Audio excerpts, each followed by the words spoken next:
ini. Jadi dalam acara ini judulnya hari ini adalah tantangan implementasi IT Project Management.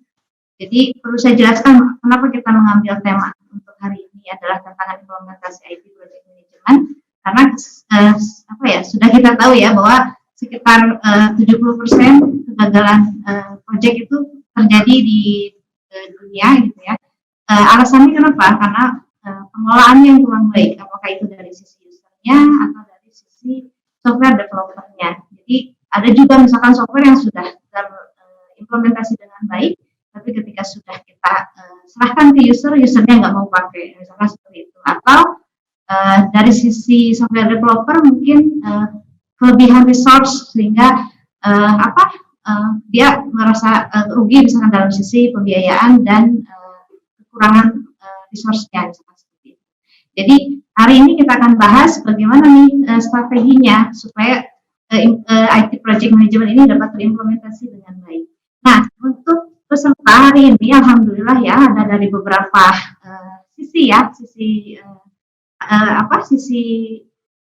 customer gitu ya. Jadi nanti di sini ada dari perbankan, dari Bank Aceh, dari kampus juga ada banyak ya, dari Widyatama, ada UIN Pekalongan, ada Universitas Lingga Perbangsa Karawang, ada juga yang dari Widyatama, yang dari Bandung, yang tetangga sendiri Bandung. Terima kasih untuk kehadirannya. Jadi insya Allah kita akan sharing mengenai IT Project Management ini karena bagaimanapun ini hal yang penting ya dalam industri software development. Oke, jadi untuk mempersingkat waktu, nanti saya akan bacakan dulu CV dari Bapak Abdul Rahman. Jadi beliau adalah Ketua SNIP Bandung, jadi Ketua SNIP Bandung dan CEO dari beberapa perusahaan IT seperti ada PT Solid Bangun, PT Andalusia, dan di yayasan dan pendidikan. Jadi Pak Abdul Rahman ini berkecimpung di banyak hal yang fokusnya ada di software developer, terutama untuk sekarang proyeknya banyak di perbankan. Mungkin nanti beliau juga akan jelaskan kembali. Nah, untuk pelaksanaannya, jadi untuk webinar hari ini pertama adalah pemaparan dari pemateri di sekitar 45 menit. Nanti kita akan coba break dulu. Nah, untuk setelah break nanti ada tanya jawab. Jadi nanti kita usahakan, karena di sini juga banyak dosen yang ikut dalam acara ini. Jadi kita harapkan ini diskusi gitu ya, kita berbentuk diskusi sehingga nanti kita bisa sharing banyak hal mengenai bagaimana sih IT Project Management ke depan. Mungkin kita sapa dulu Bapak Abdul Rahman ya. Oke, Bismillahirrahmanirrahim, Pak Abdul Rahman. Ya, Assalamualaikum Pak. Ya, Assalamualaikum Bu Mina. Apa kabarnya Pak? Alhamdulillah.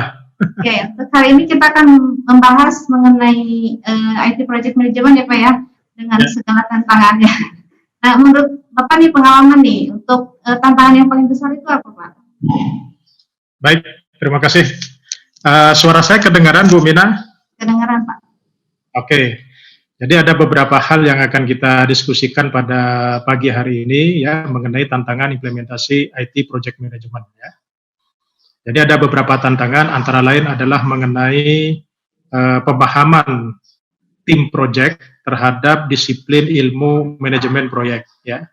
Jadi sebenarnya disiplin IT Project Management itu tidak hanya menjadi kompetensi teman-teman yang berkecimpung di dunia IT atau para developer atau IT Project Manager ya, tetapi para stakeholder lainnya seperti user itu juga perlu mendapatkan awareness terkait dengan IT Project Management ya.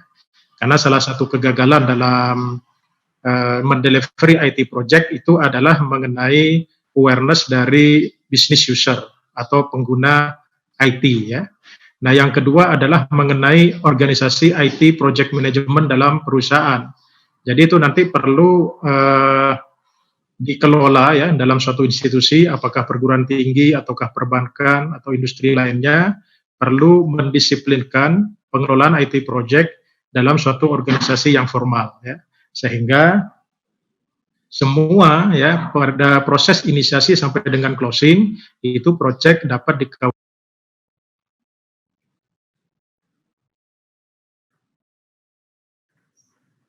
Ya, berarti secara konsep ITPM ini bisa diimplementasikan untuk bidang apapun ya Pak ya?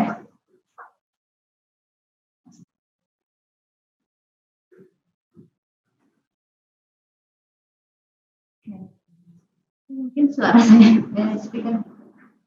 Mohon maaf Pak, ada kesalahan.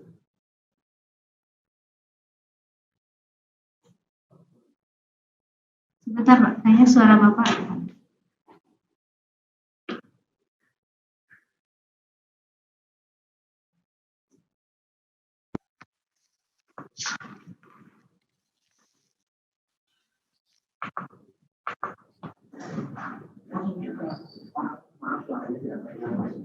Ya, Pak, mohon maaf tadi suaranya kurang terdengar.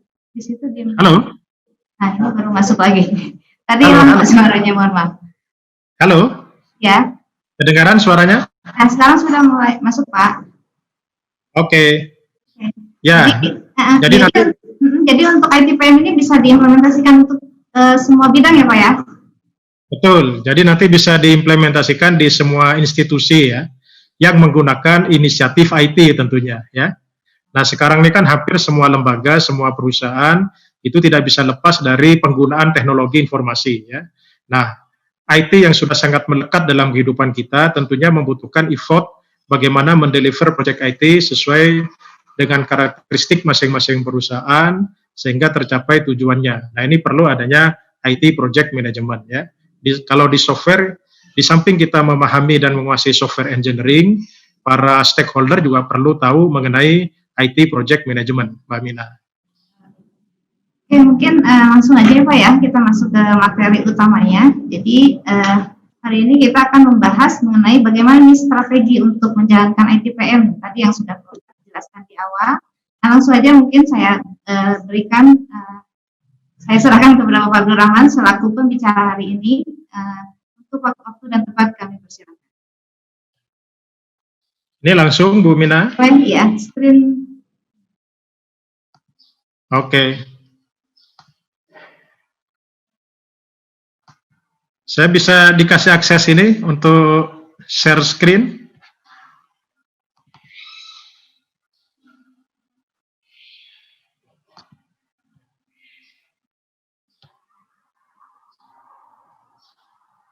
Screen saya kelihatan PowerPoint? Halo? Halo? Sudah masuk Pak. Oke, ya. Oke, silakan baik. Pak. Terima kasih teman-teman. Kita akan diskusi mengenai tantangan implementasi IT Project Management ya.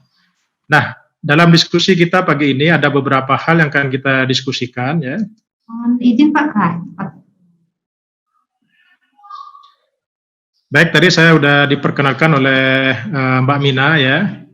Nah, kebetulan saya pengalaman di beberapa industri ya, selama kurang lebih 20 tahun di industri telekomunikasi, kemudian di mining dan manufacture, governance, kemudian di area yang lain ya. Nah, untuk saat ini saya lebih banyak beberapa pekerjaan IT di perbankan dan di lembaga keuangan ya.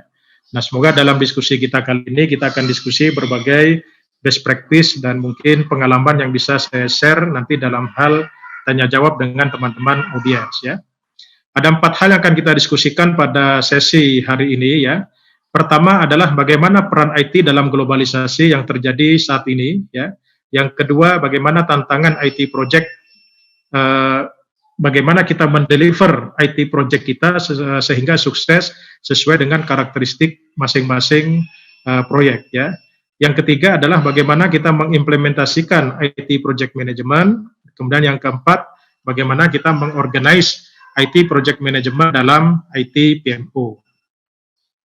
Baik rekan sekalian ya, sebagaimana kita ketahui bahwa saat ini telah terjadi integrasi ekonomi. Saya kira globalisasi masyarakat dunia ya, ini merupakan salah satu bentuk daripada kiprah keberadaan teknologi informasi ya. Jadi keberadaan teknologi informasi yang sekarang tidak mengenal sekat sara ya, kemudian tidak mengenal sekat geografis, selama itu bisa terjangkau oleh akses internet, maka penduduk bumi itu akan terintegrasi ya. Dengan adanya integrasi masyarakat dunia, maka integrasi ekonomi juga terbentuk, ya. Nah, kalau kita lihat pada gambar ini, hampir seluruh negara di 5 benua ya di bumi ini semuanya sudah terkoneksi, ya. Jumlah populasi penduduk di masing-masing negara dan benua juga terkoneksi dengan adanya teknologi informasi, ya, khususnya e-commerce, ya, medsos dan lain-lain. Kemudian kalau kita lihat dari gambar ini bahwa masing-masing organisasi dunia, ya, organisasi antar negara, katakanlah ASEAN, ya, kemudian Euro, ya, kemudian Amerika, mereka saling bekerja sama, ya, kerjasama antar organisasi antar negara di masing-masing benua atau regional, ya. Nah, ini membentuk integrasi ekonomi yang dahsyat, ya. Nah, kita yang memiliki populasi kurang lebih 250 juta, ya, ini harusnya memiliki peran yang cukup penting minimal di regional ASEAN atau Asia, ya. Karena kita penduduk kita itu nomor 3 di Asia setelah India dan China, ya. Yang kedua, kalau kita lihat fenomena tatanan sosial di Indonesia khususnya, ya, termasuk secara global, ya, itu total populasi kita yang kurang lebih 265 juta, ya, itu pengguna internetnya 50%, atau 132,7 juta, ini berdasarkan survei Januari 2018, ya. Angkanya saya kira untuk saat ini masih relevan. Kemudian yang aktif menggunakan sosial media itu kurang lebih 49% dari total penduduk. Nah, kemudian pengguna handphone, ya, pengguna mobile phone itu 415 juta, atau 157%, ya, atau penggunaan perangkat telepon bergerak. Artinya apa? Ini bisa jadi satu orang memiliki beberapa handphone, ya. Kemudian yang aktif di sosmed itu kurang lebih 120 juta, ya. Nah, kalau kita melihat kondisi seperti ini, ya, bahwa keberadaan teknologi informasi ini tidak hanya diperuntukkan untuk para mereka yang memiliki pendidikan di IT, ya. Sekarang hampir penduduk dunia, ya, yang lahir saat ini, ya, itu sudah melek dengan IT, ya. Artinya apa? Bahwa penggunaan IT, ya, dengan berbagai karakteristiknya itu sekarang menjadi suatu keharusan dalam berbagai bidang. Nah, jadi kalau kita lihat seperti yang saya sampaikan tadi bahwa peran IT dalam pengaruh global paling tidak berpengaruh terhadap 5 aspek, ya. Aspek ekonomi, politik, sosial, e-commerce, dan teknologi. Aspek ekonomi saya menyoroti bahwa seperti yang saya sampaikan tadi di gambar, integrasi ekonomi baik secara regional, nasional maupun internasional itu sangat dipengaruhi oleh penetrasi pemanfaatan IT khususnya. Termasuk dalam sistem politik baik nasional dan global, ya. Kita lihat kalau pada saat pemilu, ya, di Indonesia sangat ramai sekali. Kalau kita lihat di medsos selama pemilu 2014-2019 itu hampir semua konten itu hubungannya terkait dengan isu-isu atau kampanye masalah politik, ya. Kemudian sekarang masalah corona itu juga bisa ditarik ke masalah politik, masalah sosial, masalah kesehatan, masalah ekonomi. Ini tidak hanya oleh media massa, ya, yang mewartakan, tetapi kalau di medsos itu setiap orang menjadi pewarta, ya. Bisa dia menyampaikan kabar, berita dan lain sebagainya termasuk analisis. Nah, ini sangat ramai, ya. Sehingga muncullah nanti ada text mining, medsos mining, dan lain-lain, ya. Di medsos kita dengan kondisi COVID-19, ya, memang kita mengandalkan untuk sosialisasi silaturahim, ya, itu melalui medsos antara lain, ya. E-commerce sudah tidak perlu kita pertanyakan, ya, bahwa disrupsi transaksi konvensional menjadi digital itu hampir merambah pada semua sektor, ya. Kalau kita lihat sekarang tukang-tukang sayur aja sudah menggunakan e-commerce sederhana, katakanlah menggunakan group, ya. Nah, teknologi hampir semuanya sudah dilakukan secara digitalized, ya. Nah, ini kalau kita lihat bahwa IT sudah tidak bisa kita pungkiri masuk dalam berbagai bidang, masuk dalam berbagai institusi, ya, masuk dalam berbagai kehidupan pribadi manusia juga, ya. Baik teman-teman sekalian, di samping peran IT yang sudah merambah ke dalam berbagai sektor, ya, yang tidak mengenal sara dan geografis, dengan kekhususan, ya, kekhususan IT project yang bisa terpenetrasi dalam segala bidang. Nah, apakah semudah itu kita mendeliver IT project? Nah, inilah yang akan kita diskusikan, ya. Baik teman-teman sekalian, ya, katakanlah dalam suatu perusahaan, ya, katakanlah perguruan tinggi atau perbankan, telekomunikasi, ya, dan lain-lain, yang sangat kental dengan pemanfaatan IT, ya, itu arsitekturnya seperti yang saya perlihatkan di sini cukup rumit, ya. Bagaimana antar aplikasi, antar data saling terkait. Bagaimana hari ini kita harus mendeliver 4 project, kemarin kita belum selesai yang 3 project, udah bottleneck saat ini, ya. 3 bulan ke depan sudah nunggu 10 project. Belum lagi kita ada yang pekerjaan kita insourcing, ya, artinya dikerjakan secara internal perusahaan, ada juga yang kita bermitra dengan para vendor. Para vendor ada yang konsorsium, ada yang tunggal, ya. Jadi cukup complicated, ya. Kalau user, ya, itu melihat kacamatanya yang penting selesai, ya. Pokoknya saya pesan project IT 3 bulan harus selesai, gimana para mitra atau vendor bisa menyelesaikan. Itu kacamata user secara umum seperti itu. Nah, ini adalah realitas yang harus dihadapi oleh teman-teman profesional di bidang IT, bahwa kacamata user tentunya berbeda dengan kita, ya. Sama halnya dengan kita, pada saat kita order jahitan baju, dia janji seminggu, ya udah kita tunggu seminggu, ya. Nah, kalau kita tidak bisa menjelaskan kancingnya itu harus ada berapa, kerahnya harus seperti apa, ya, kemudian lengannya apakah pendek ataukah 3/4 atau panjang, kalau tidak jelas kepada tukang jahit, ya tentunya nanti yang di-deliver bajunya tidak sesuai dengan harapan kita. Nah, itulah contoh gambaran sederhana mengenai IT project. Jadi cukup complicated. Nah, kompleksitas IT ini berlaku biasanya untuk software, ya. Kalau infrastruktur mungkin tidak terlalu tertantang, ya. Kalau infrastruktur, apalagi software-software yang sifatnya masif, ya. Tapi kalau yang software sifatnya customized, ya, kemudian terintegrasi, dan itu integrasinya cukup banyak dengan multi platform yang berbeda, nah ini kompleksitasnya akan makin tinggi. Baik teman-teman sekalian, ternyata dari berbagai survei, ya, nah ini mungkin masih relevan saat ini yang dilakukan oleh Standish Group, ya. Ternyata dari sekian project IT, ya, ini berlaku untuk seluruh dunia, yang sukses kurang lebih 29%, ya. Yang gagal kurang lebih 18%, kemudian yang challenging, artinya antara sukses dan gagal itu kurang lebih 53%, ya. Nah, ini berdasarkan survei bahwa IT project, ya, memang tingkat kegagalannya cukup tinggi. Nah, sekarang apa yang menyebabkan kegagalan terkait dengan IT project delivery, ya? Ternyata bobot yang paling besar itu 32% itu adalah masalah di project management. Jadi kenapa kita perlu belajar IT project management, ya, teman-teman yang kuliah di dunia IT, teknik sipil. Nah, sebenarnya juga yang kuliah di non teknis itu perlu juga belajar project management karena nanti mereka akan terlibat, ya. Jadi ternyata masalahnya adalah pengelolaan atau disiplin pengelolaan proyek IT yang tidak menggunakan project management secara efektif, itu menyumbang 32%. Yang kedua adalah lack of communication, ya, masalah komunikasi antar stakeholder project itu menyumbang 20%, ya. Nah, yang ketiga adalah masalah objektif atau ruang lingkup proyek yang tidak didefinisikan secara jelas, itu kurang lebih 17%. Kemudian 7% itu adalah kalau klien atau user daripada project IT itu tidak familiar dengan scope dan kompleksitas project.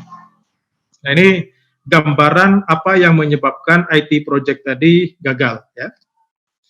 Nah, kemudian ada survei lagi, ya, yang cukup detail, ya. Di samping masalah project management, ya, itu adalah masalah requirement yang tidak lengkap. Jadi kebutuhan user yang tidak diungkap secara lengkap, tidak tertulis secara terstruktur, tidak dipahami oleh kedua belah pihak antara developer atau vendor dengan klien atau pengembang IT dengan user. Nah, ini menyumbang kontribusi 13,1%. Yang kedua adalah keterlibatan user yang kurang, itu 12,4%. Kemudian lack of resources, ya, kekurangan sumber daya IT ya atau project IT kurang lebih 10,6%. Kemudian ekspektasi yang tidak realistis itu 9,9%. Ya, ekspektasi yang tidak realistis itu artinya kadang-kadang antara developer dengan user itu diskusi, user memiliki ekspektasi yang cukup tinggi, ya, kadang-kadang tidak mengukur sumber daya yang ada atau kemampuan pengembang IT-nya, atau tidak sesuai dengan budget waktu, ya, yang telah didefinisikan di awal. Nah, ini akan menyumbang kegagalan dari project IT. Nah, jadi kita sudah paham tadi bagaimana peran IT dalam kehidupan kita. Kemudian yang kedua adalah faktor yang menyebabkan kegagalan IT project. Nah, sekarang kita masuk pada IT project management. Ya.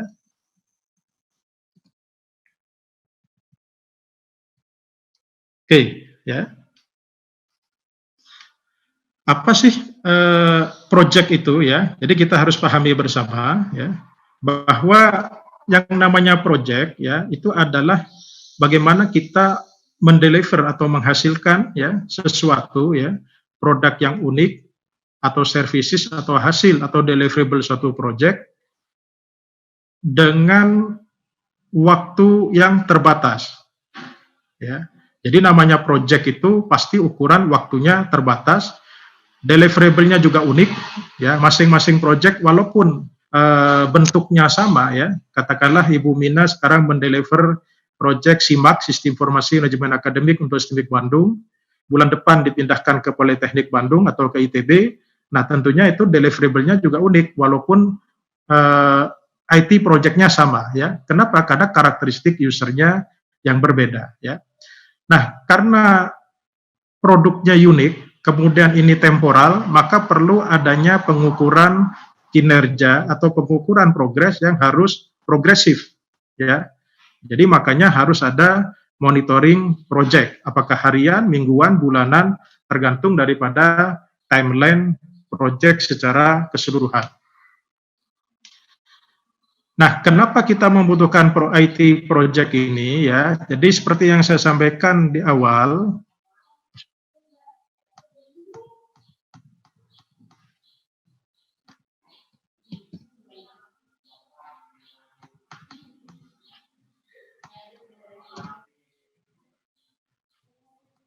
nah, kompleksitas proyek IT ini yang sangat jelimet ya, yang sangat complicated. Nah, ini mau tidak mau kita harus mengelola dengan terstruktur ya. Nah, makanya untuk menghindari pengelolaan yang tidak efektif, kemudian berpotensi kegagalan proyek, nah inilah perlunya kita IT project management ya. Jadi kalau kita lihat karakteristik project IT yang cukup jelimet ya, arsitektur dalam perusahaan yang sangat complicated, katakanlah ini perlu dukungan IT strategic plan. Nah, untuk mendeliver inisiatif yang ada dalam IT project plan, ya, IT strategic plan, maka perlu adanya pengelolaan IT project. Ada beberapa definisi terkait dengan IT project management, ya. Nah, kita pahami dulu bahwa yang namanya project management adalah bagaimana kita mengaplikasikan knowledge, ya, skill, tool dan teknik ya dalam aktivitas project agar requirement project itu terpenuhi. Jadi saya ulangi lagi, berarti ada gabungan antara knowledge, pengetahuan, skill ya, tools dan teknik ya. Bagaimana kita mengelola project agar sesuai dengan kebutuhan project ya. Nah, yang kedua, di samping kita mengaplikasikan, maka ini pendekatannya adalah berdasarkan proses project management. Ya, jadi siklus project management itu adalah dari inisiasi, perencanaan, eksekusi, kemudian controlling dan closing. Ya, nanti kita jelaskan overview terkait dengan project life cycle ini. Jadi paling tidak namanya project management, ya, itu perlu adanya knowledge, skill, tool dan teknik.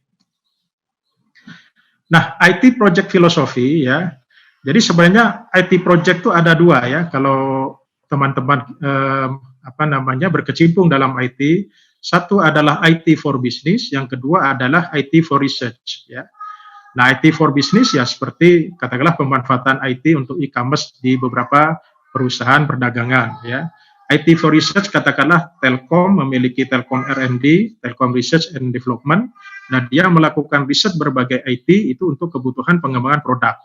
Nah, ujung-ujungnya IT for Research ya sebagian besar adalah untuk bisnis ke depan ya. Contoh misalkan IT for Research sekarang ada riset terkait dengan 5G ya atau 6G ke depan atau 7G itu adalah IT for Research ya. Nah, ini cukup banyak ya. Jadi pada intinya adalah bahwa IT for Research maupun IT for Business ya itu bagaimana kita mendeliver ya IT kita, project IT untuk memenuhi kebutuhan research ataupun bisnis, ya. Nah, ini intinya kan adalah bagaimana memenuhi kebutuhan bisnis atau tuntutan riset. Nah, supaya inisiatif IT bisa memenuhi kebutuhan bisnis dan riset, ya, maka kita, ya, jadi walaupun rekan sekalian itu kuliah di bidang teknologi informasi atau sekarang profesional di bidang IT, mau tidak mau harus mengerti tentang bisnis. Apa sih strategi dan direction bisnisnya itu apa? Ya, bisnis prosesnya seperti apa? Produk di perusahaan itu seperti apa karakteristiknya? Kemudian tuntutan efisiensi dan produktivitasnya seperti apa? Karakteristik dan keberagaman customer dan suppliernya seperti apa? Ya, nah ini profesional IT untuk saat ini ya. Jadi walaupun sebagian besar yang hadir sekarang lebih banyak dari background teknologi informasi, maka mau tidak mau juga harus ngerti bisnis ya. Kenapa? Karena sekarang skill IT ya itu tidak harus mengikuti perkuliahan di bidang IT ya. Sekarang banyak sekali teman-teman yang kuliah di non IT juga paham tentang teknologi informasi. Karena sekarang mau mencari algoritma teknologi apapun itu di internet sudah sangat banyak ya. Nah, makanya kalau teman-teman yang kuliah atau profesional IT tidak ngerti bisnis ya, maka IT yang di-deliver atau project IT nanti outcome-nya itu tidak sesuai dengan bisnis. Loh kan ada bisnis analis dan sistem analis atau user representative. Ya, itu memang betul, tapi pada saat teman-teman IT ngobrol dengan bisnis analis atau user ya, user representative paling tidak memiliki pemahaman yang bisa mengimbangi ya. Nah, makanya di STIMBIK Bandung ya, itu kalau ada mahasiswa dari STIMBIK Bandung atau dosen, maka perlu ya mengerti proses bisnis ya, mengerti karakteristik berbagai perusahaan, customer behavior, keberagaman supplier dan customer ya. Nah, kemudian ya IT delivery terkait dengan bisnis juga dipengaruhi oleh organisasi dan struktur. Ini aspek SDM juga penting ya. Bagaimana nanti kita harus lihat organisasi di perusahaannya, bagaimana budaya dan value-nya, bagaimana perilakunya, bagaimana motivation and reward-nya. Ya, nah ini sangat berpengaruh karena yang mendeliver IT saat ini ya hampir 100% oleh SDM, oleh manusia. Nah, namanya manusia memiliki perilaku mengenai karakteristik dan lain sebagainya. Maka perlu manajemen SDM. Nah, maka nanti di IT project management perlu belajar human resource management. Ya. Baik teman-teman sekalian, ya. Jadi seperti yang saya sampaikan tadi bahwa di sini ada dua kubu, ada teknologi, ada bisnis atau proses bisnis. Ya. Nah sekarang bagaimana teknologi ini adalah adapting to proses, ya, atau proses yang adapting to teknologi. Nah ini tidak ada yang salah, tidak ada yang benar, tergantung karakteristik. Ya. Sambil contoh misalkan mengenai implementasi ERP, ya. Nah sekarang ERP itu yang proprietary, katakanlah SAP, kemudian Oracle. Begitu kita implementasikan di berbagai perusahaan di Indonesia, ya, saya pernah terlibat beberapa proyek ERP, ya, ada dua pilihan. Apakah proses bisnis perusahaan mengikuti proses bisnis SAP, katakanlah, ya, ataukah SAP yang kita custom sesuai dengan bisnis proses yang ada di perusahaan tersebut, ya. Nah, ini menurut teman-teman nanti kita diskusi yang kira-kira efektif yang mana, sesuai dengan bisnis proses perusahaan atau bisnis proses perusahaan, ya. Halo, Mbak Mina. Halo. Ya, Pak. Kedengaran ya suara saya? Kedengaran, Pak. Oke. Ya.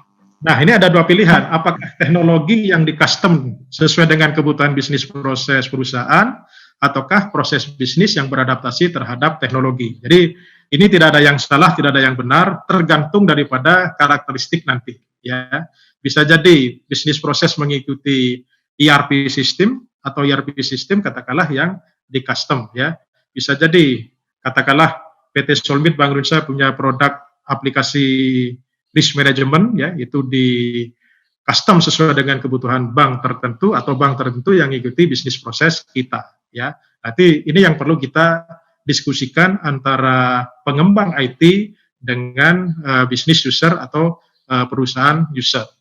Jadi tidak ada yang salah, tidak ada yang benar dalam hal ini ya. Nah ini sangat tergantung daripada strategi korporasi, bisnis proses dan infrastruktur teknologi. Ya, kalau misalkan direksi ingin cepat, ya.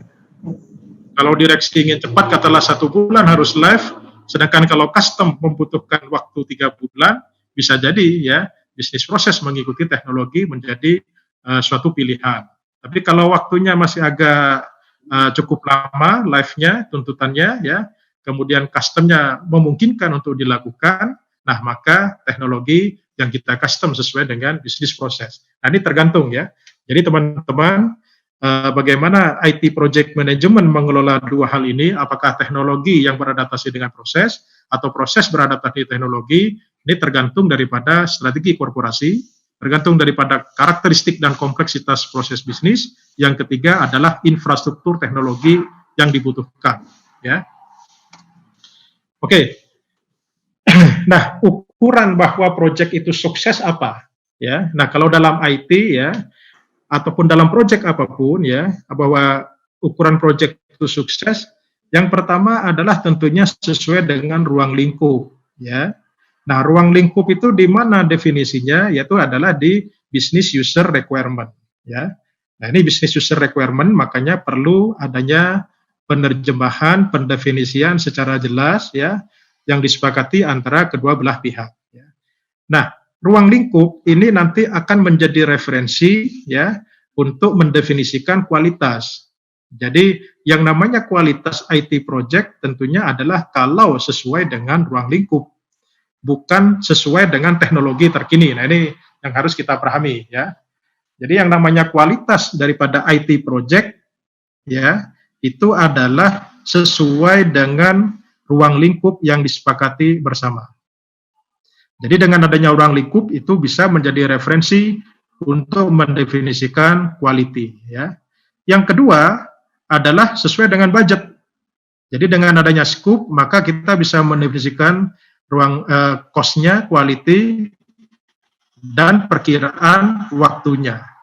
Jadi yang namanya berkualitas kalau deliverable kita itu sesuai dengan kompleksitas ruang lingkup yang telah disepakati dengan kualitas, dengan cost dan waktu. Bisa jadi proyek dalam 3 bulan, ya, katakanlah si A ada proyek 3 bulan, skopnya udah oke, ya, tetapi waktunya molor. 3 bulan menjadi 3 tahun, nah itu tidak sukses, ya. 3 bulan menjadi 9 bulan, ya, skopnya udah sesuai, kualitinya udah sesuai, tapi molor menjadi 9 bulan, ya, sehingga cost-nya juga membengkak, ya. Nah ini bukan berarti IT project-nya tidak sukses. Nah ini yang menjadi tantangan kita bersama ya rekan sekalian. Jadi bahwa IT project itu dianggap sukses kalau sesuai dengan ruang lingkup, kualitas, cost dan waktu ya. Nah keempat hal ini ya ini sebenarnya tidak hanya terkait dengan IT project apapun ya. Kalau kita bisa memenuhi keempat kriteria ini maka project itu sukses. Nah yang kedua tantangan berikutnya adalah mengenai pemahaman tentang project management ya. Jadi yang namanya project management team ya itu tidak hanya project manager dan project team, anggota IT team project ya, tapi termasuk ada yang namanya project sponsor ya yang menunjuk project manager atau yang membiayai project ini itu namanya project sponsor. Ada juga project stakeholder ya termasuk user ya. Nah, ini kalau semua anggota daripada project stakeholder ini mengerti mengenai IT project management, nah ini lebih baik.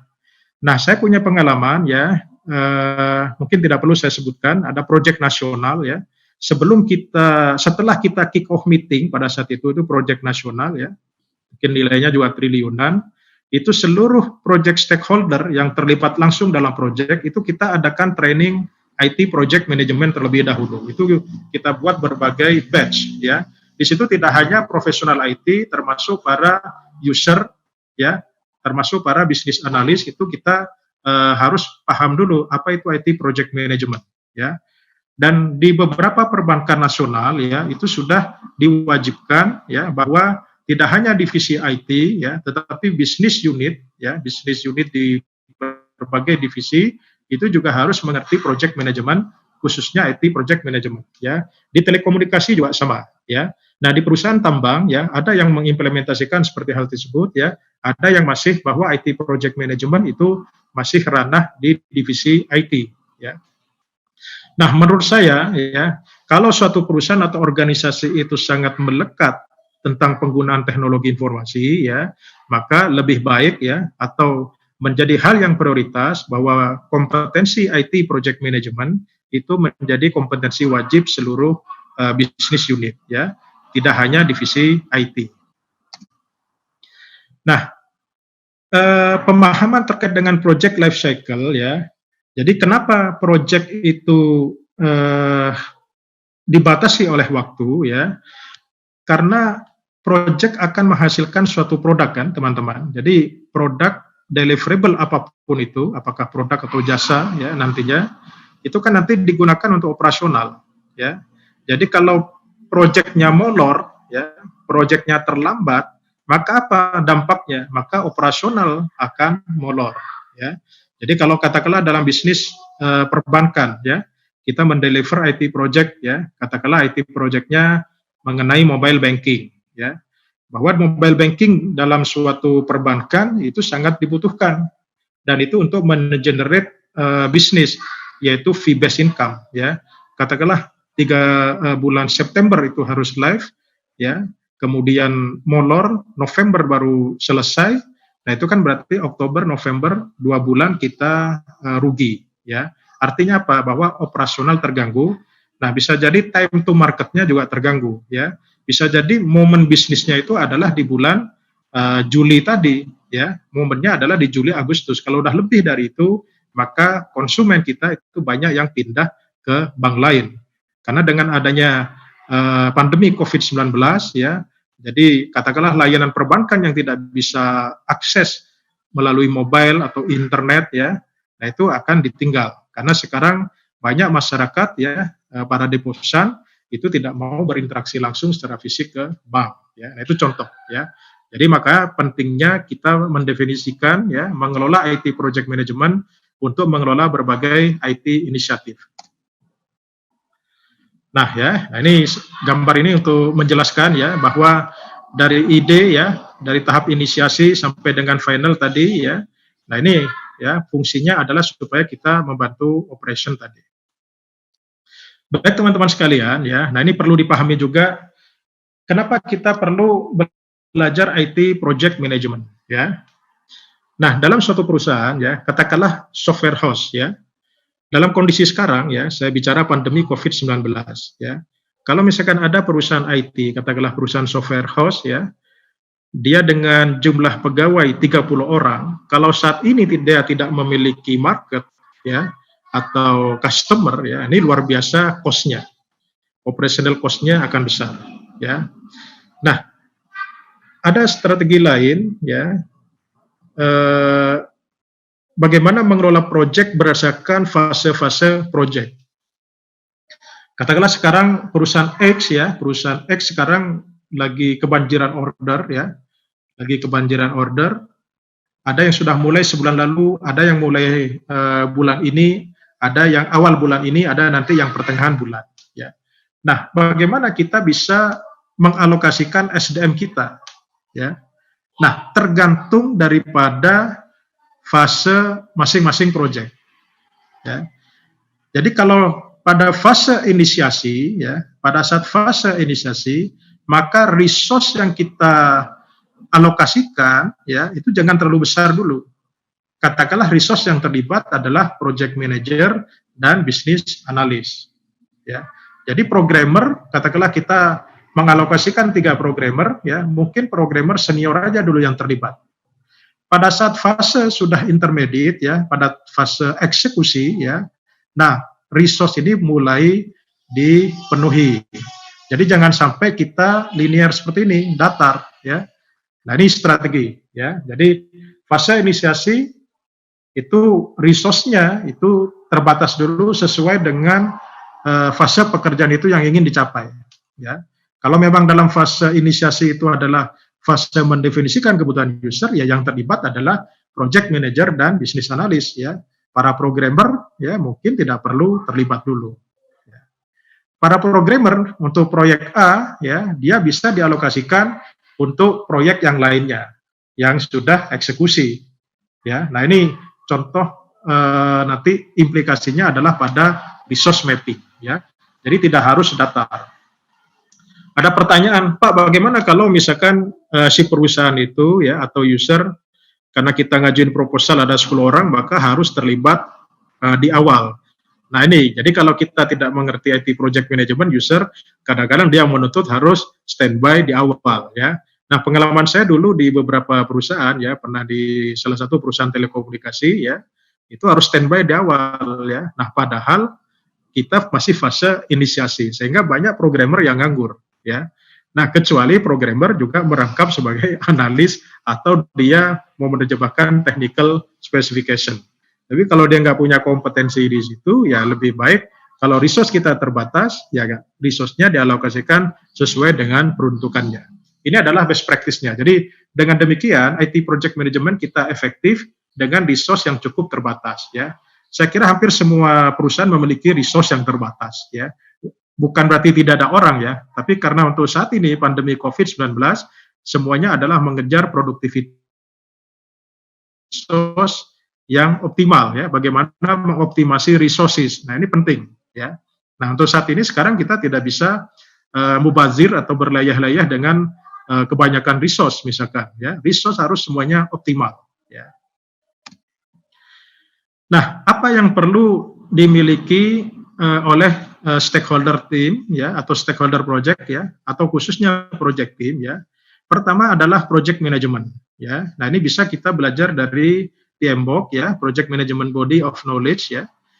Nah, ternyata paham dan menguasai project management, ya, itu belum menjadi syarat yang bisa menjanjikan 100%, ya.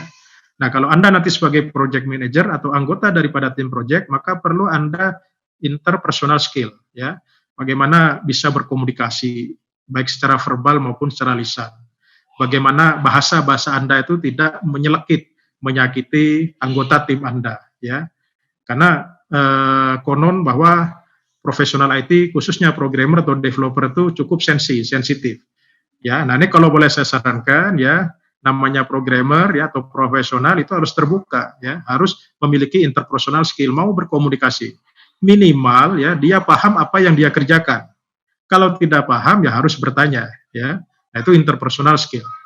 Yang kedua adalah harus mengerti general management, ya, dan skill. Jadi kalau misalkan ada salah seorang developer atau tim project dia implementasi di perbankan, ya dia harus mengerti paling tidak perbankan secara umum. Ya dia belajar aja, ya, di timnya. Kalau dia sedang mendeliver project di telekomunikasi untuk area tertentu, ya dia juga harus belajar cepat, ya. Nah, yang ketiga, dia juga harus mengerti environment project, ya. Katakanlah environment project-nya di mana, baik secara geografis maupun teknologi, ya. Jadi kalau misalkan klien itu minta bahwa sistemnya itu proprietary minded, katakanlah under Windows gitu, sedangkan yang dia punya open source, ya. Nah, sekarang bagaimana melakukan custom dari open source pada proprietary. Kalau misalkan IT environment-nya itu open source, ya, nah itu bagaimana beradaptasi dengan environment yang dimiliki atau yang dikehendaki oleh user, ya. Nah, yang berikutnya juga harus paham regulasi yang terkait, ya, standar, ya, best practice-nya seperti apa. Jadi kalau Anda terlibat dalam IT project team, ya, jadi Anda tidak hanya paham atau menguasai programming, software engineering, ya, tapi Anda juga harus paham project management, ya, Kemudian bagaimana interpersonal skill, ya, bagaimana Anda tuh enak dilihat. Kalau ketemu orang ya tersenyum, ya. Kalau diskusi juga Anda humble, kemudian ramah, ya.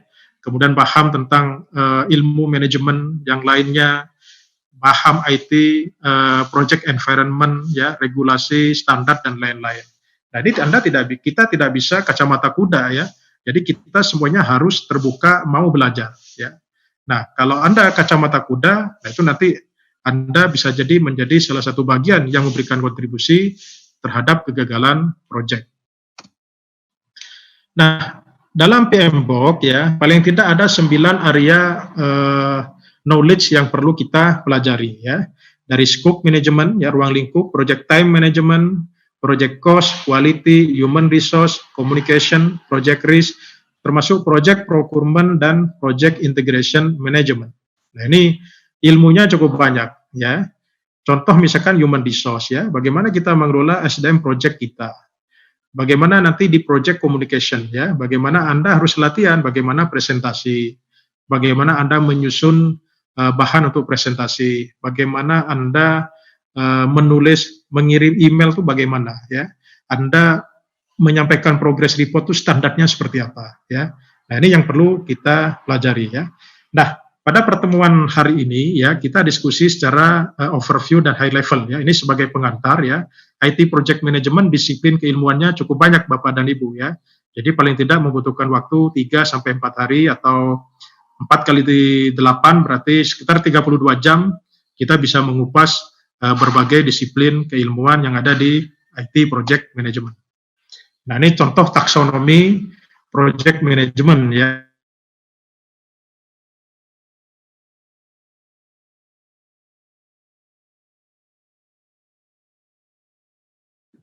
Mungkin ada gangguan ya dari Pak Abdurrahman. Jadi sambil nunggu mungkin saya akan memberikan dulu informasi mengenai presensi ya, kehadiran untuk webinar hari ini. Jadi untuk seluruh peserta nanti diwajibkan untuk menyertakan screenshot kehadiran baik Zoom ataupun melalui YouTube. Jadi nanti screenshotnya itu nanti akan dilampirkan pada saat mengisi kuesioner di akhir dan itu nanti akan menjadi bukti. Jadi nanti untuk sertifikat kami keluarkan jika memang manajemen ya mengikuti asosiasi perencanaan ya pada saat eksekusi, tapi dari fase ini. Sebentar Pak Abdurrahman. Sinyalnya hilang. Oke, mungkin sambil nunggu ya. Jadi nanti untuk sertifikat itu nanti di akhir itu nanti ada link yang kami berikan. Jadi Anda Bapak dan Ibu-ibu nanti mengisi presensi. Jadi presensi diisi, nanti ada kuesioner dan menyertakan bukti kehadiran. Nah, bukti kehadirannya berupa screenshot kehadiran di Zoom ataupun di YouTube. Jadi bukan hanya Zoom ya, jadi yang di YouTube juga sama. Nanti kami berikan linknya. Nanti screenshotnya bukan hanya kehadiran, juga bukti bahwa sudah melakukan subscribe YouTube-nya STMIK Bandung. Jadi apabila ada yang belum subscribe, jadi kami sarankan untuk subscribe dulu. Jadi nanti untuk sertifikat syaratnya adalah bukti screenshot di Zoom atau di YouTube dan bukti subscribe di YouTube-nya STMIK Bandung. Seperti itu. Oke, mungkin Pak Abdurrahman sudah gabung lagi ya. Assalamualaikum Pak. Sudah masuk lagi? Halo. Ya Pak, tadi ada gangguan sepertinya. Pak Mina tadi sampai mana slide ini? Setelah ini Pak. Ini udah ya? Udah Pak. Nah, ini masuk ke ya. Yang sebelumnya Pak kayaknya terganggu. Dari yang sebelumnya. Ya? Nah, mungkin ini Pak.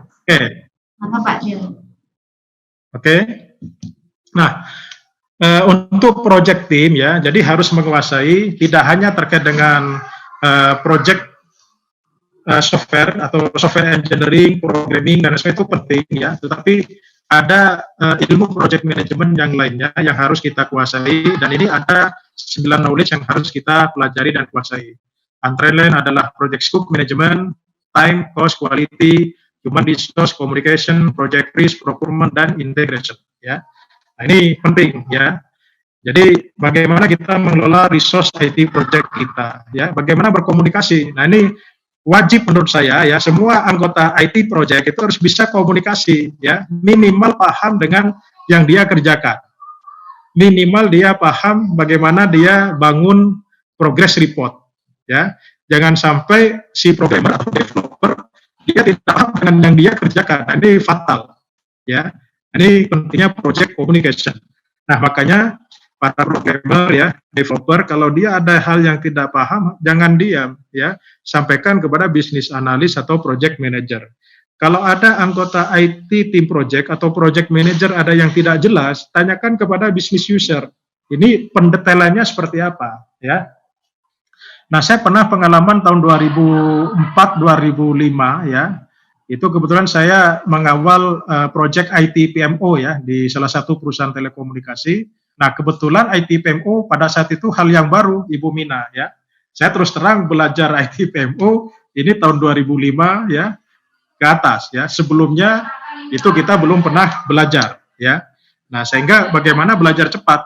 Nah, tim yang saya set up ya, yang saya pimpin itu siang ketemu dengan klien ya, malam harinya kita belajar. Ada yang sampai subuh ya. Kenapa? Supaya kita bisa mengimbangi ritme diskusi antara IT team project dengan business user. Jadi learning proses itu adalah proses yang tidak pernah berhenti ya. Nah, begitu saya masuk ke perbankan, saya belajar lagi perbankan. Dari telekomunikasi masuk perbankan, saya belajar lagi. Begitu saya proyek di pemerintahan, di beberapa kementerian, ya saya belajar lagi bagaimana karakteristik di pemerintahan, regulasi, standar, dan lain sebagainya. Ya.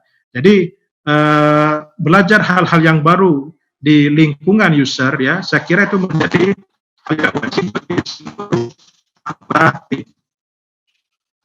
Nah, ini taksonomi mengenai project management yang 9 knowledge area ya. Jadi misalkan project integration management itu terkait dengan aktivitas dan ruang lingkup apa saja ya. Project scope management itu apa saja, project time dan seterusnya ya. Jadi cukup banyak. Nah, ini membutuhkan waktu kurang lebih 32 sampai 36 jam kita belajar, Mbak Mina ya. Ini untuk yang menguasai 9 aspek ini. Nah, proses IT project management ya, itu mengikuti siklus dalam standar project management yang ada. Jadi dari inisiasi, planning, eksekusi sampai dengan closing. Untuk monitoring dan controlling ya, itu tidak hanya pada saat eksekusi yang dimonitor, ya, tetapi dari inisiasi sampai dengan closing, baik dari sisi proses maupun dari data ya. Nah, ini lebih baik kalau nanti QA itu menyusun checklist ya. Jadi aktivitas ini outputnya nanti apa, checklistnya seperti apa. Nah, itu nanti akan membantu standarisasi masing-masing project. Nah, ini gambar ini ya, ini menceritakan bagaimana kita mengalokasikan ya resource proses yang ada. Jadi pada saat start ya, ini resource-nya mungkin terbatas yang kita alokasikan. Nah, ada pertanyaan ya, apakah perencanaan itu harus selesai pada saat fase perencanaan? Apakah inisiasi itu harus selesai pada saat fase inisiasi? Nah, kalau sekuensial ya, maka perencanaan harus dikerjakan setelah inisiasi selesai. Eksekusi itu harus dikerjakan setelah fase perencanaan selesai.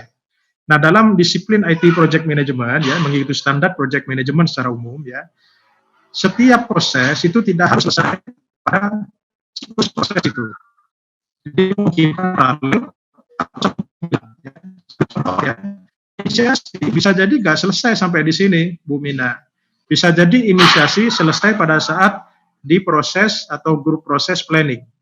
Perencanaan sudah kita mulai, eksekusi kita udah mulai, tetapi alokasi resource-nya itu disesuaikan. Jadi perencanaan bisa jadi kita update terus sampai dengan mau selesai. Nah, itulah nanti yang namanya ada re-baseline ya.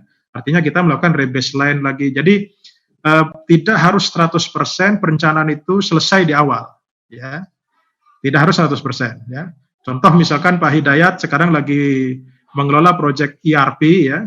Ya bisa jadi perencanaan katakanlah udah selesai, tapi pada saat eksekusi perencanaan harus diupdate, ya silahkan, nggak ada masalah ya. Itu namanya re-baseline. toleransinya sampai berapa lama? Nah, ini tergantung kesepakatan antara kita dengan bisnis user. Nah, tentunya rebaseline ya atau penyesuaian perencanaan itu harus dibatasi dengan waktu.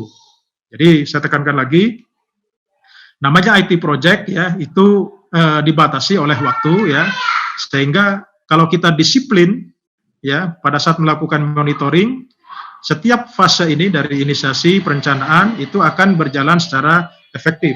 Nah, makanya project manager ya dibantu oleh project controller atau QA itu bagaimana memastikan masing-masing fase ini berjalan dengan efektif.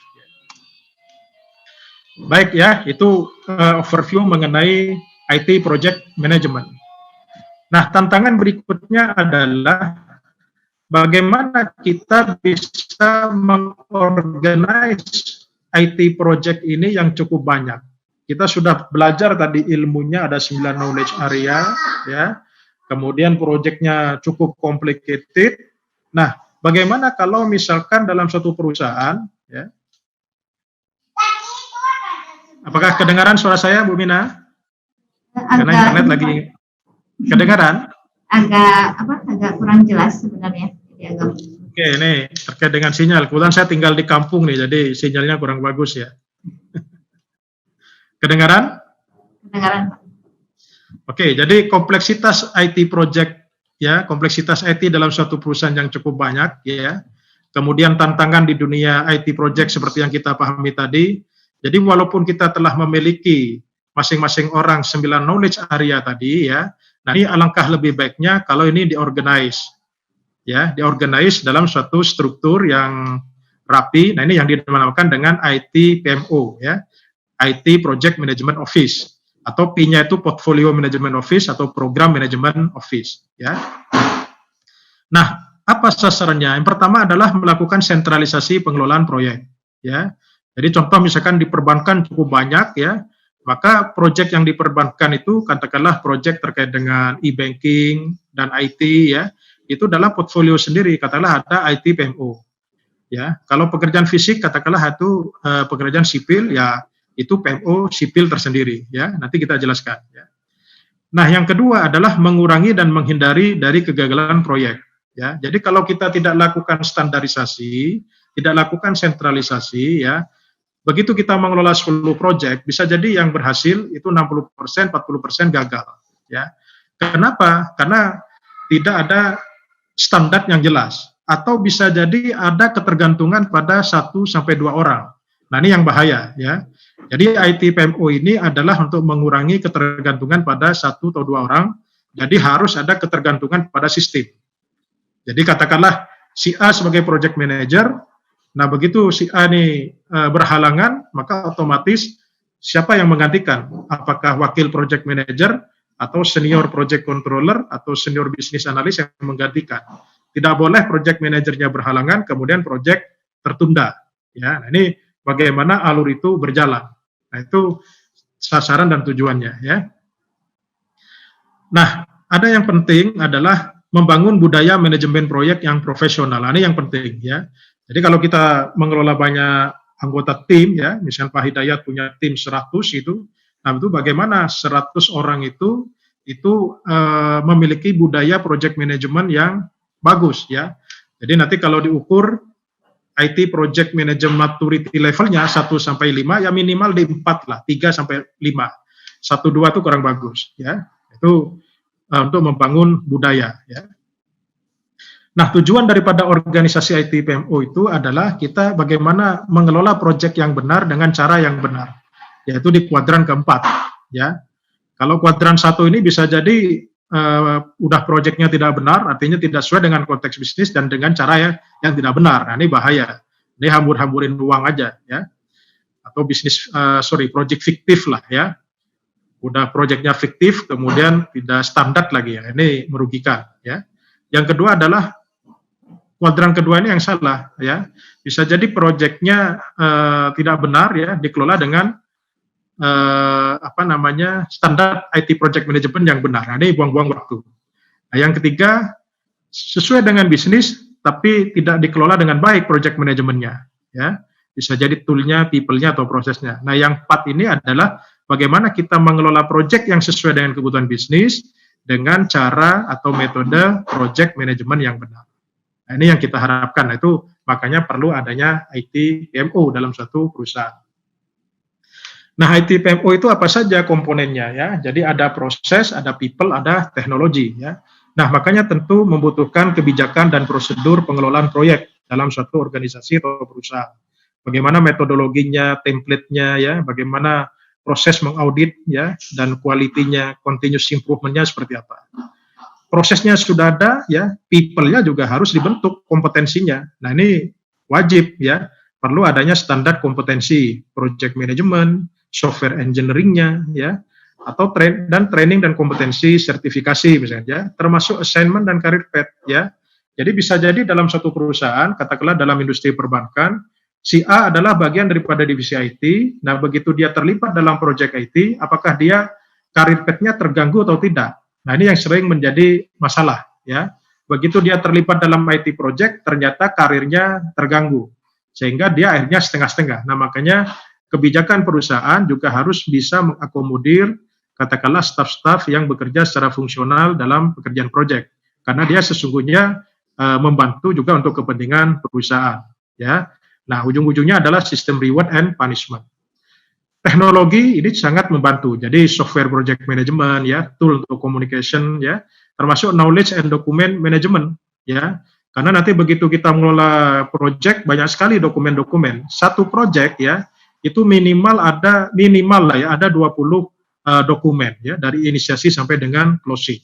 Nah, ini kalau nggak dikelola secara knowledge dan dokumen management ya, itu nanti akan menyulitkan bagi IT project team. Nah, PMO itu di mana ya?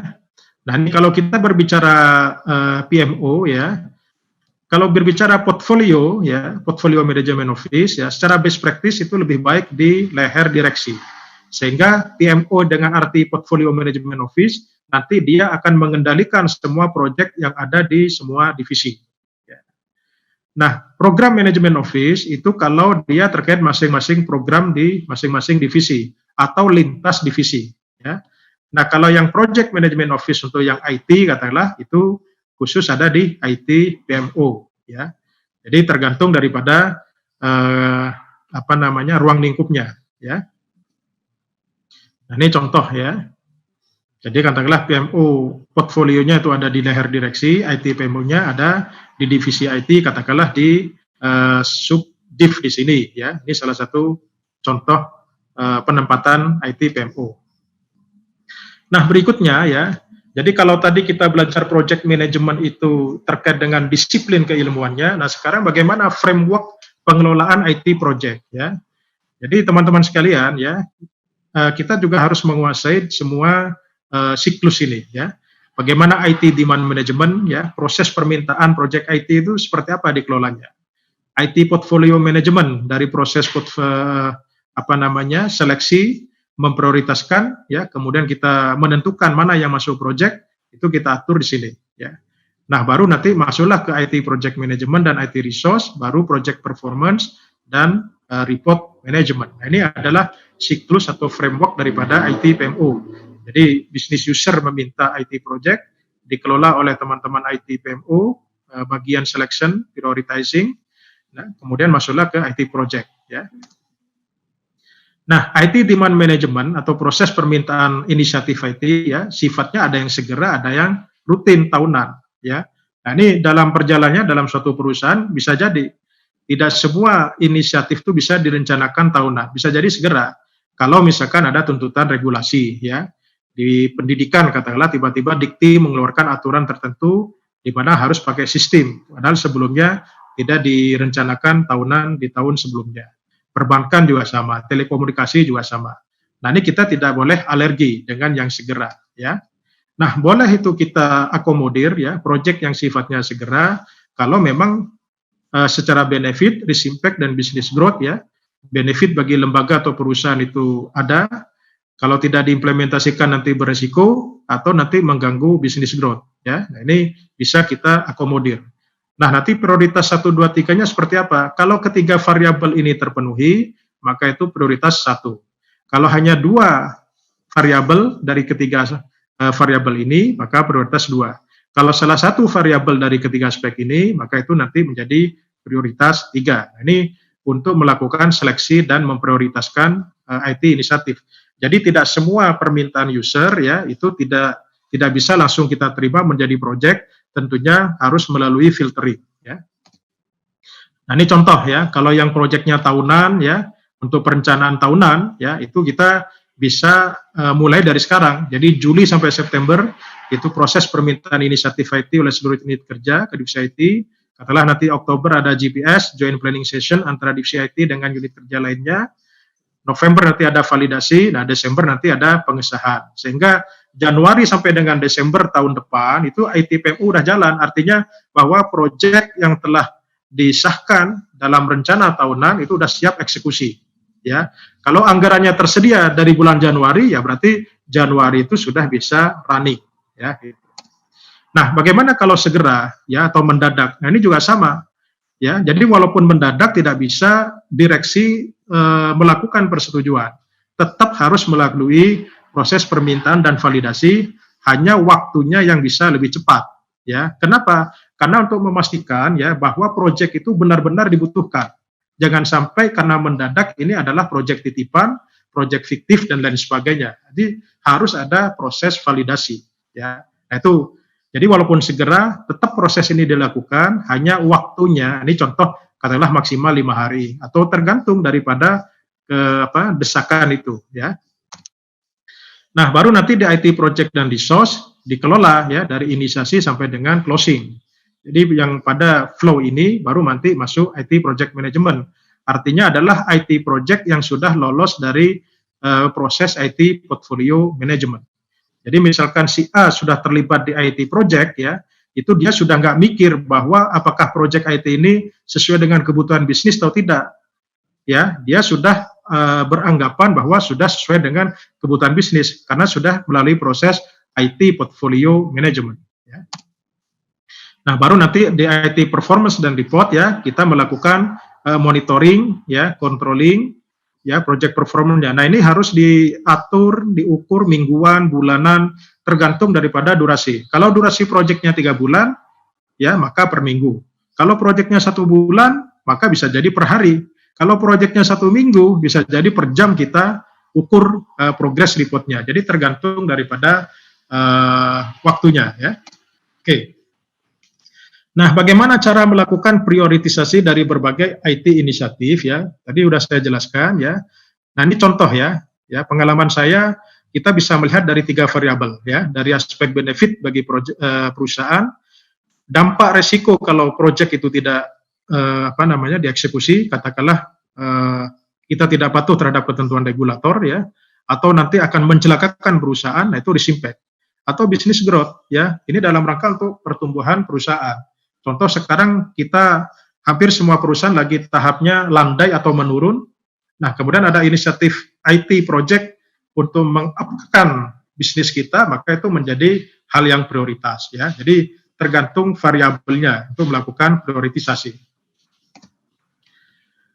Nah, dari keempat siklus tadi ya, dari inisiatif menjadi prioritas itu namanya IT portfolio management ya, dari program IT menjadi project IT menjadi IT program atau IT project management. Nah, itulah yang dinamakan dengan IT PMO. Jadi IT PMO itu dari IT portfolio management sampai dengan IT program atau IT project management ya. Nah, ini idealnya seperti ini ya. Nah, ini jadi project management ya, itu mainnya di sini ya. PMO role itu begitu sudah mendefinisikan portfolio objektif dan strategi, cascading atau penurunan dari strategi bisnis ya. Nah, ini yang dikotakin ini adalah peran atau coverage daripada PMO ya. Nah, project management itu sudah menjadi project ya. Oke, saya kira ini. Nah, kemudian ada ketergantungan atau hubungan antar proyek ya. Jadi namanya proyek ya, bisa jadi dia berdiri sendiri. Jadi kalau proyek berdiri sendiri, bahwa itu benefitnya udah jelas. Ada proyek yang saling terkait ya. Ada proyek yang saling terkait ya. Sambil contoh misalkan proyek ERP ya. Di situ ada software, ada hardware ya. Katakanlah itu ada, kemudian ada restrukturisasi bisnis proses. Ya, softwarenya udah selesai, tetapi infrastruktur dan redefining bisnis proses tidak selesai, ya, maka benefitnya itu tidak bisa dirasakan oleh perusahaan. Nah, makanya antara software, ya, misalkan ini project software, infrastruktur, kemudian redefining bisnis proses, nah ini bisa dikelompokkan yang namanya program manajemen. Artinya kalau project A ini selesai, B dan C tidak selesai, benefit bagi perusahaan itu tidak dapat. Nah, makanya kalau ada beberapa project yang terkait, itu digrupkan, itu menjadi satu portfolio yang namanya program manajemen. Ya, itu teman-teman ya, nanti kita diskusi. Oke, nah sekarang bagaimana typical model IT PMO ya? Jadi tergantung daripada karakteristik masing-masing perusahaan ya. Repository model ya, artinya bahwa organisasi ini hanya pusat informasi proyek aja ya. Jadi hanya sumber informasi ya, dan untuk kompetensi, meningkatkan kompetensi project management. Nah, kalau coaching model ya, di samping dia sebagai sumber informasi atau pusat informasi, di sini juga menjadi penentu kebijakan standarisasi metodologi dan tool. Kebijakan dan prosedurnya sudah dibuat, itu di coaching model. Tetapi organisasi proyeknya, timnya, itu belum terpusat dalam satu organisasi, jadi tersebar di berbagai divisi, itu coaching model. Kalau enterprise model, ya, dia semuanya sudah tersentralisasi. SDM pengelola proyeknya dalam satu naungan organisasi, kebijakan dan prosedurnya juga sudah dibuat, pusat informasi proyek di situ sudah ada, itu enterprise model ya. Nah, pada saat dulu saya terlibat dalam salah satu perusahaan telekomunikasi ya, pertama dia sebagai coaching model, kemudian lambat laun menjadi enterprise model, bahwa seluruh anggota tim proyek dia itu dalam satu naungan IT PMO. Sebelumnya tersebar itu menjadi dedicated, jadi dia KPI-nya adalah KPI murni proyek ya. Jadi dia tidak terlibat operasional. Itu saya kira Bu Mina dan kawan-kawan